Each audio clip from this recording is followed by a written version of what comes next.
Shalom, shalom. Welcome back to the Black Educators Amplified playlist. So this episode is called Black Educators Amplified, Battling Growth in Business. Now this may seem like a good issue to have, right? And you're with me here on my morning walk, okay? So if I seem like I'm out of breath, know that I am, okay? Out here in Mauritius, Africa. But I was like, I was gonna just record this in the office and it would be, to me, a little boring. I think it's better sometimes to show raw and real life, to show going on walks, to show, organic life and things of that sort. Because what we're talking about is a very real issue that to the outside may seem like a really good issue to have. It may seem like, oh, they're at this point of transition in their career. They're starting this freelance business. They're moving abroad. They're investing in stocks. They're investing in property. They're doing these things. But when you're battling growth in business, what's required is that you become the new identity before you receive the increase. Okay, because the person that you used to be is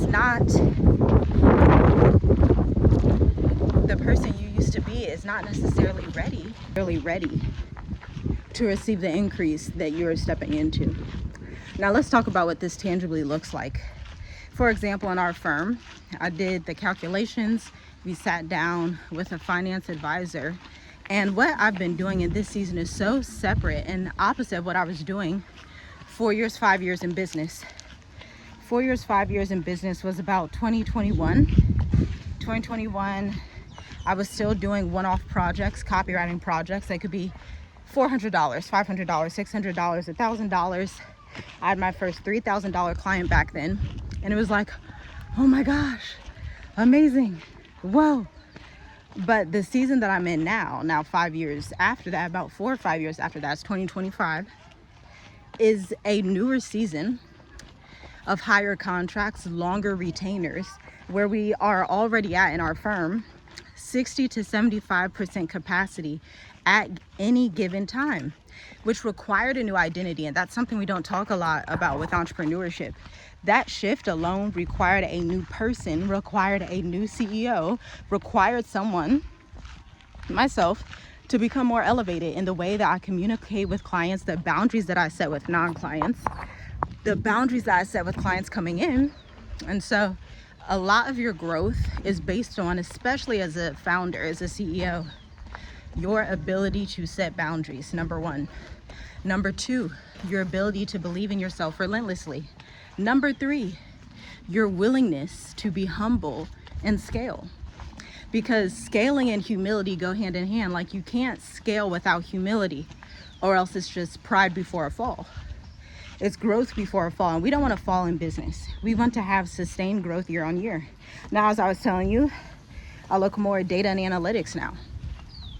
And so the KPIs that I look at, when I used to be in social media marketing, but now as a retention manager, as someone that's developing the business as a CEO to produce what will be an exit strategy eventually, and to put this in even more countries than it's already in, Black Educators Amplify, Tiffy G Writes, is totally different from the mindset of, okay, I just want to post on social media. The identity I had 5 years ago was like, I don't want to speak. I don't want to be on stages. I don't want to be in other countries. I want to be right where I'm at. Different mindset than today. Today, I just got, not today, but a few weeks ago, I finished a speaking engagement in Australia. And you may have these opportunities coming to you as well. And there's a cognitive dissonance when you have these opportunities, because you see these things happening and you're like, I know it needs to be done. We were just talking about this the week before in cohort 6 of Black Educators Amplified. Another functional medicine provider that works in healthcare has a speaking engagement coming up, and she was like, I don't necessarily want to do this, because she's also a fellow introvert. And I'm like, sis, you have to, not because of who you are, but because the people who are attached to you in the room need to hear your story, because her story is just like insanely crazy and beautiful. And though it's a beautiful story, sometimes, especially if you're an introvert, if you're someone that doesn't readily want to go on stages, you'll be like, oh, I don't want to do this, I don't want to do that, which is totally fine. Your girl felt like that for years. 4 years, literally. And I always tell people in the program, like, despite me being online all the time, I'm actually an introvert. I do not like being on camera. I get on camera out of necessity to serve my people, because I understand that I can't just sit behind and blog all day. Although I can, it would not be advantageous to my community that needs to see my face, needs to see that additional talking point to relate to me and feel like they are close to me. And so I show up. Okay. But this is something that's not rare. And if you are feeling like that, this is a reminder to believe in yourself. And sometimes it takes having that additional accountability partner, having someone to validate your idea. Because as a new entrepreneur, especially if you are under 5 years in business, from my experience, being 9 years as an entrepreneur now, when you are under 5 years in business, your confidence levels are not to the point when you're hitting a decade, when you're hitting 15, 20 years in business.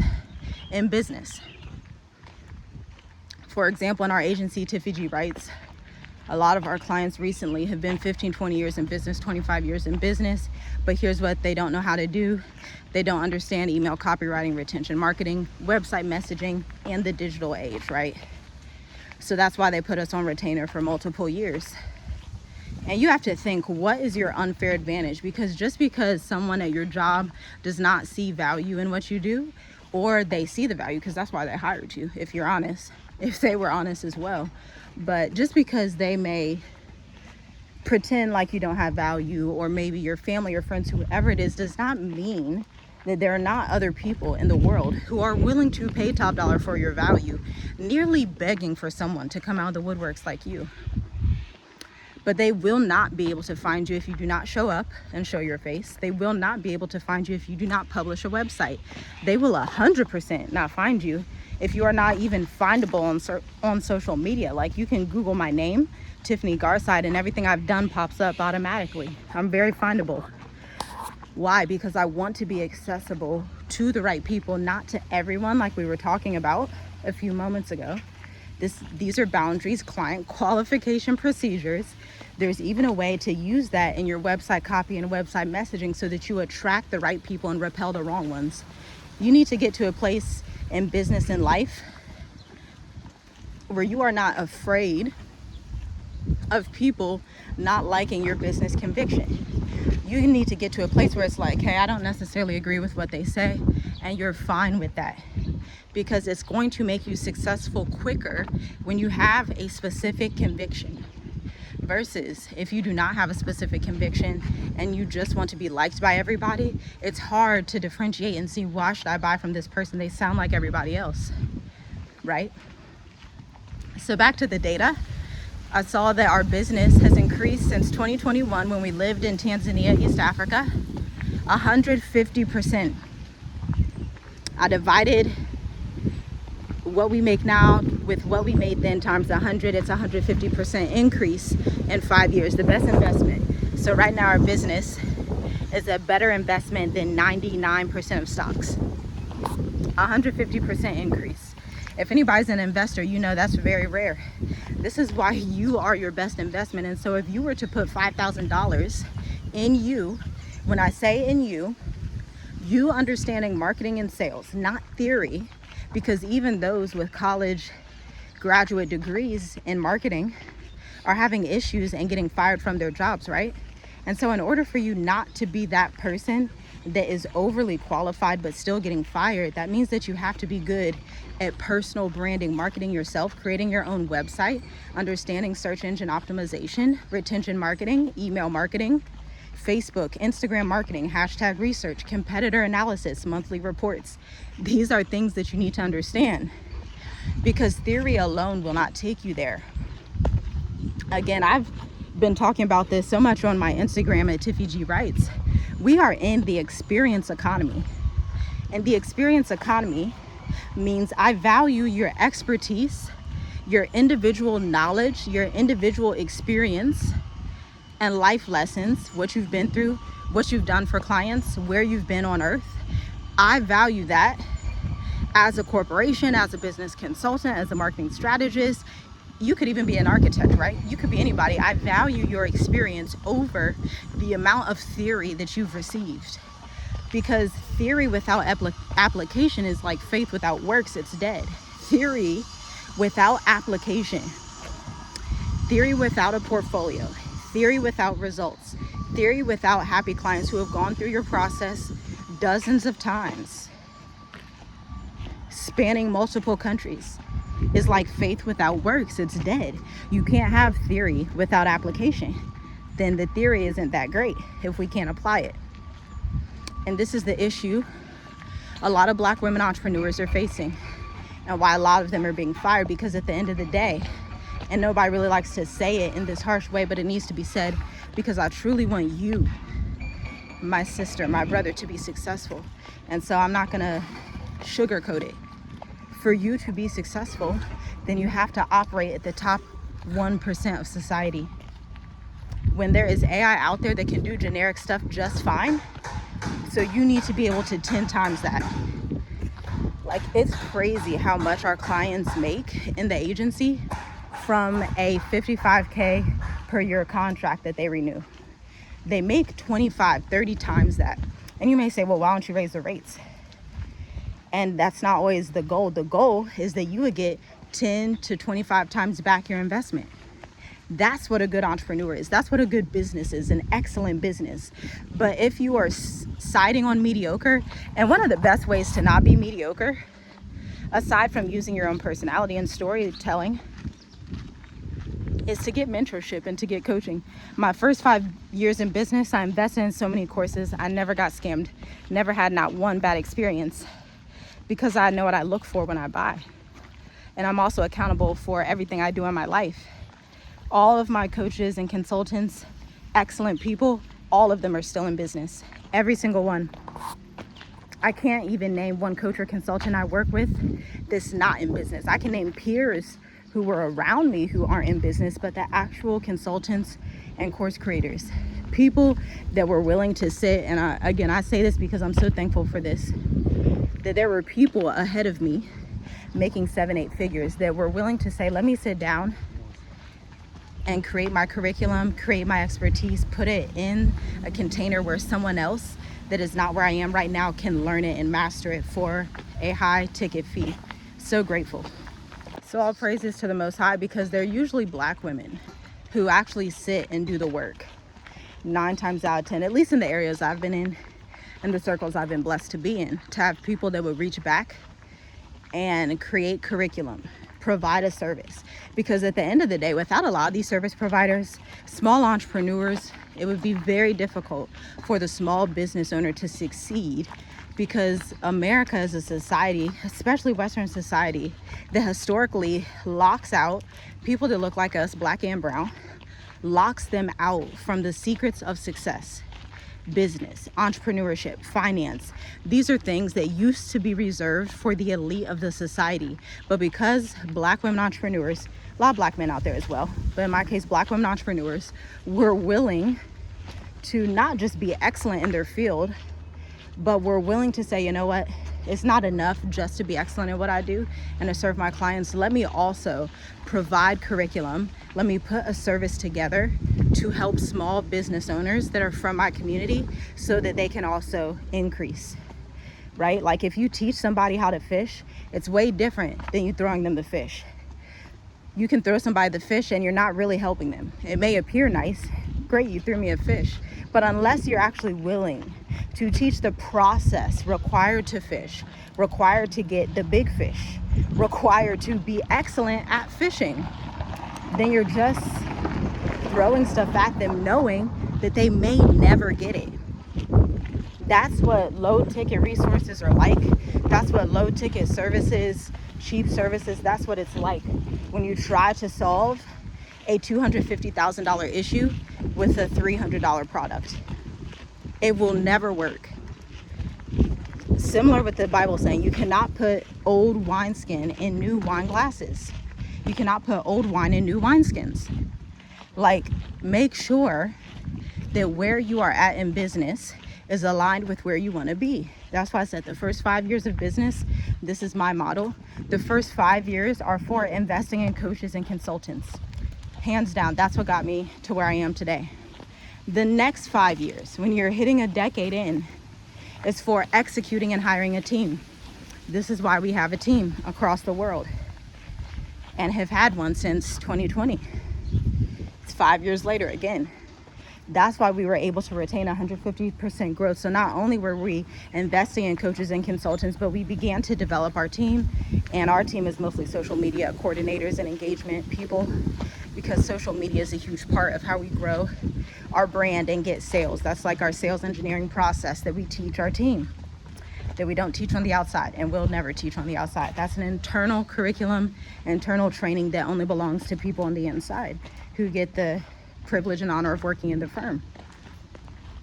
And so you can have this unfair advantage as well. And if you've been listening to this video, drop what the unfair advantage is. You already know. 1, it's your unique skill set. 2, it's your ability to invest in yourself relentlessly. Success follows those who are always willing to learn. I will never be too wise to learn something from somebody that's ahead of me. There will never be a time when there are not loads of people on this earth that do not know more than me. There will never be a time, no matter how many countries I live in and visit, how many children I have, how much experience I have, how many firms I grow beyond multi 6 and 7 figures. It doesn't matter. There's always going to be people, and they may not look like me a lot of the times, because once you get to a certain height in business, you may have to go out of your community to receive advanced knowledge that your community does not have. That's not a popular topic, but it's reality. You may have to leave the area that you were used to being in, the same way Abraham did. You may have to leave that business industry, that networking group, and say, you know what, guys, it was great being here with you for 2 or 3 years, but I'm growing out of this. And that's why this video is called Growing Out of Business. Like, when you grow, battling that growth, because growth is a battle. That's the thing people don't talk about with growth. Growth is not just something that's easy, although it is beautiful and enjoyable and fruitful, and you prosper in your way, fantastic things by the grace of the Most High when His hand is on you. But there's also this reality that growth is not the easiest thing you'll do. Growth is the hardest thing you will ever do. It will test you, it will try you, especially when you start getting into rooms with people that are further along than you. They may be 7, 8 figures in, and you're like, well, I'm stuck at 6. And all of a sudden you feel like, oh man, you feel like, geez, I don't really know how to get to the next level. That requires a level of humility and a level of openness. Then you have to put off mindsets where you used to think, oh, all rich people are bad, all this, all that, oh, this country's bad, this is bad, this thing is bad. When in reality, if you would open your mind and be empathetic, open to loving people and learning from people that are not like you, that have not been where you are, but have some type of wisdom that you need.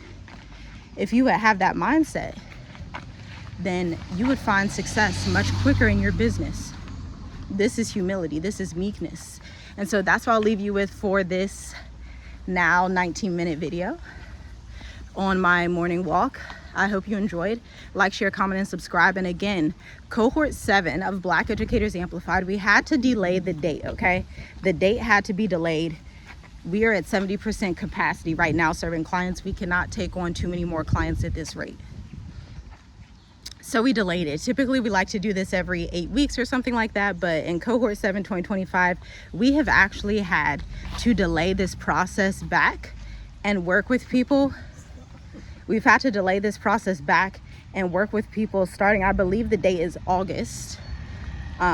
Check the enrollment guide though. I don't remember the exact day. I believe it's August though. I think it's August 29th. Check the enrollment guide for cohort 7, see if it's right for you. We are only allowing 2 spots. That's another change we have coming up. We are only allowing 2 spots for people. So you want to check that out at your earliest convenience. Get ready and watch these videos to see if now is the right time for you to grow. Because growth, it's not easy, but it's worth it. Shalom, shalom.